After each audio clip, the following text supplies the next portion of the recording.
Hey everyone, FollowMate here, bringing you a long-awaited requested tutorial on how I build my ultimate Hangman's Alley settlement, on survival mode with no mods or Creation Club add-ons. This PC game file with all my settlement builds is up on my members only community post if you wanna check my builds firsthand on PC and support the channel. When I build my settlements, I tend to jump around a lot between areas. I'll start with the floor, then do work on the shack, then on the entrance, and go back to the floor. So it did take a while to organize all the video footage into a digestible video. But that's how I tend to tackle these bigger builds. I uploaded some 10 hours of raw footage on this build with no commentary if you wanna check that out as well. The link is in the description below. Mind you, I didn't record the entire building process, so you will see some parts that are skipped, but the 10 hours does show significant parts of the building process. I started off with the floor foundation. The reason I set them up this high is due to the unscrapable amounts of soil and dirt that get in the way if I were to set them at ground level. I tried to align it along the main entrance steps. I do recommend setting them lower than this, just so you have more room for building up higher platforms later on. Hangman's Alley is a bit interesting because the actual buildable boundaries are behind these already existing buildings, and the floor pieces can snap through them as a result. Sometimes you gotta try it in different angles. I get those really frustrating milliseconds where the floor turns green, and I'm scratching my head trying to find that green spot again to set it in place. Just have patience with it. You should be able to set up the entire floor like this for the whole settlement.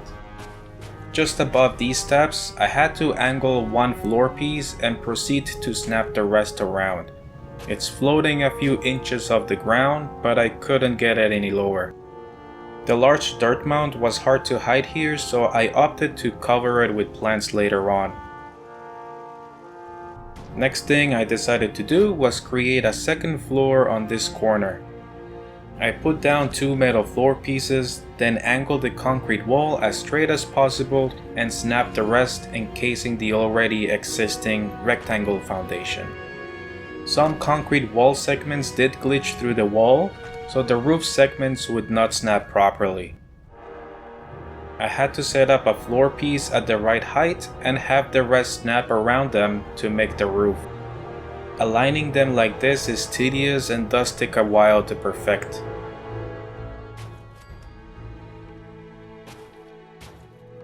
Next was tackling the unscrapable shack. I spent a significant amount on this one. I manually set up the concrete walls as close to the shack as possible and snapped the rest of the walls around. I had to reduce certain areas as I got too close or too far from the shack. Some walls weren't snapping and some I couldn't put down no matter how much I tried, so it's definitely a lot of trial and error.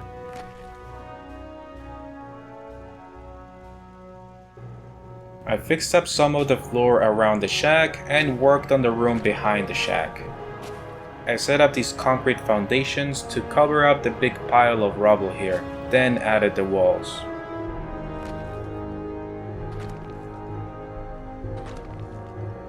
I used floor pieces for the roof here as well, since the actual roof structures would not snap in place due to the walls not aligning with it. Afterward, I revisited this area and added a lower floor.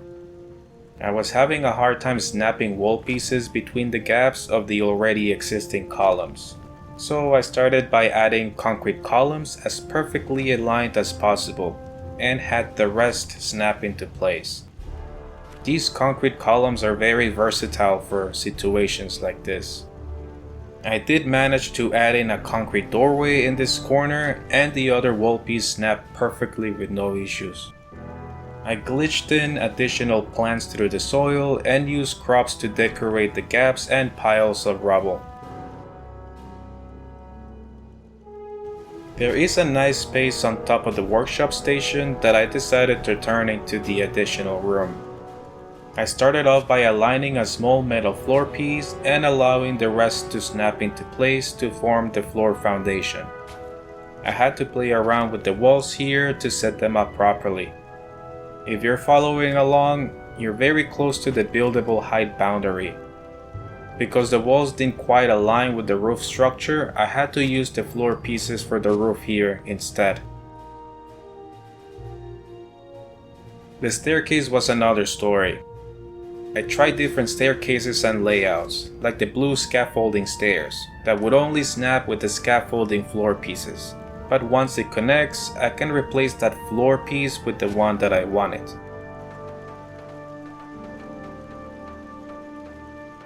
For the main power armor display, I aligned a wall piece and snapped the rest. I did have to redo this a couple of times to get it properly aligned. Using the same technique, I encased the entire settlement in concrete. The height boundary is around 3 concrete walls stacked on top of each other from the raised floor base. It's all about aligning one perfectly and snapping the rest, so long as it's not crooked and needing realigning. My biggest tip for encasing this whole place in concrete is trying a variety of concrete walls when one particular one isn't snapping. The most versatile piece is the concrete column, and in some places I had no choice but to exclusively use the column, like the top of these power armor displays.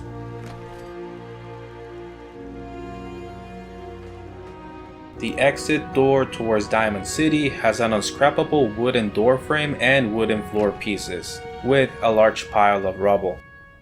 I got the concrete floor foundations to snap by putting on a concrete wall. The floor piece will automatically snap to it, overriding its collision box. I left the floor foundation closest to the wall and added small floor pieces and covered the rubble with concrete columns.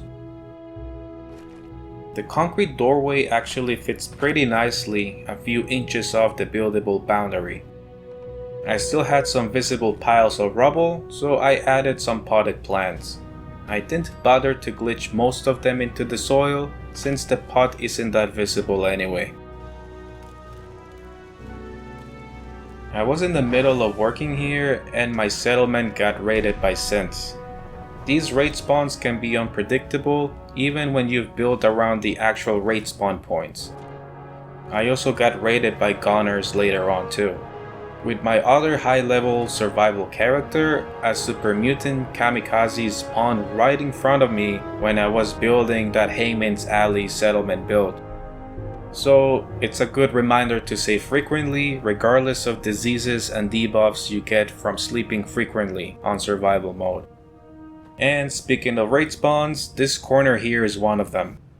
I tried encasing as much as I could. The height is precisely a staircasing length, so I didn't have to do any trickery with floor pieces for the roof. The upper floor foundation followed the height of the staircase as well.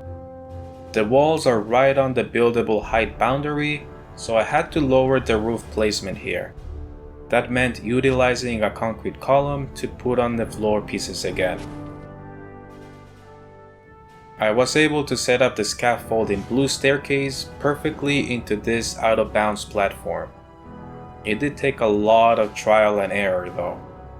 If you followed along with me so far, you should be able to set it up in this fashion.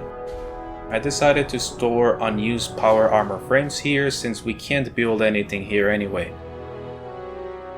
And now to cover the exit in this corner, all I had to use was a concrete door frame. It fits really nicely right on the buildable boundary. It does take a while to align it though. If it doesn't fit into place, I do recommend setting up a concrete column and have the door frame snap next to it. Once you have the concrete door frame, the walls on top of it should snap into place. I did have to rely on concrete columns for the very top to completely seal it. There's a bunch of cables and stuff sticking out, and it made the large wall pieces impossible to set in place. For the main entrance, we have this wooden fence with hanging bodies and it's unscrapable. so I had to figure out a way to encase it in concrete. Again, I started off with a concrete wall, aligning it as straight as possible, and having the rest of the pieces snap next to it. Some wall pieces were able to snap through the wooden walls, while some I had to set a few inches off of it. Wall segments allow floor pieces to snap into place, often overriding collision boxes, which is exactly what I did here to set up the floor platforms just above the unscrapable wooden entrance. I also had to use a lot of concrete columns in hard to reach areas, like the right corner here with these balconies sticking out. It's all about trying different angles. Getting the wall pieces to align and snapping to place can be a lot of trial and error. So, as I said, have patience with it. Finally, I dropped and held the minigun and walked into this car to move it out of the way. This technique works really well for moving large objects around. Now, I got a lot of questions around these large Nuka-Colas that are sticking out. So these are from the Nuka World DLC, and their collision box sits on the very bottom of the bottle, allowing them to stick through the height boundary. This works with other items like the giant lollipops from the Nuka World DLC as well. I put in potted plants, statues, and power armor frames to decorate the rest of the settlement. And as I said, there's a vast amount of time spent that I didn't record just because there were a lot of failed experiments, trial and error, and repetition. Plus, these long videos do take a lot of space in my hard drive. I try my best to summarize this build into a digestible video. If you want to get more details, I do recommend watching the 10 hours of unedited footage. I hope you guys found the video helpful anyway. Let me know in the comments. Leave a like and subscribe if you want to see more content like this. Thanks for watching, I'll see you all on the next one.